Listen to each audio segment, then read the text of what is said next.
11 থেকে 19 পর্যন্ত সংখ্যা সহজে বর্গ নির্ণয় করা শিখেছি, ঠিক না? আজকে আমরা কঠিনে যাব, কি 21 থেকে 99 পর্যন্ত। তাহলে আমরা 21 শুরু করি। প্রথমে আমরা 21 লিখব। 21 লেখার পরে 21 কে দুইটা ভাগে ভাগ করব, এটা 2 এবার 1, তার উপরে আমরা 2 পাওয়ার দেব। তারপরে এখানে একটা টান দেব, এই 2 ডান দিকে আর বাম দিকে। বামের 2 দুগুণে কত হয়? 4, আর এক একে কত হয়? 1। যেহেতু মাঝখানে কোনো ঘর নাই, এজন্য আমরা এখানে একটা শূন্য দিয়ে নেব।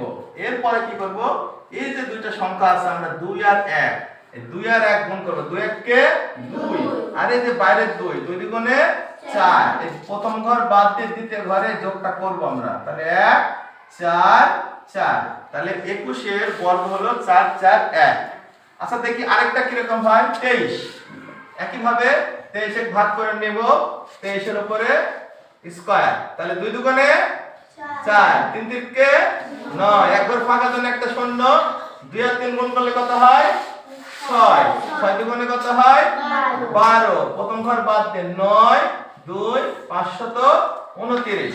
তাহলে একটা কঠিন একটা করি আমরা, মনে করো 29।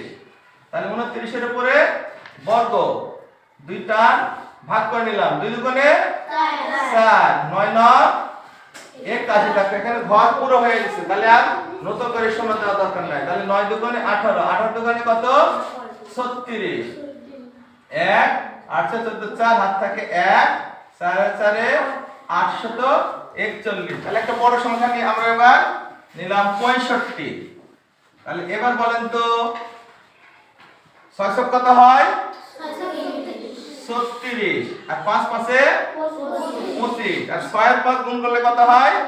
5 30, আর 30 এই যে বাইরে আছে 2, 30 দুগুণে 60, 30 দুগুণে 60, 5 2 652, হাত থেকে 1 4।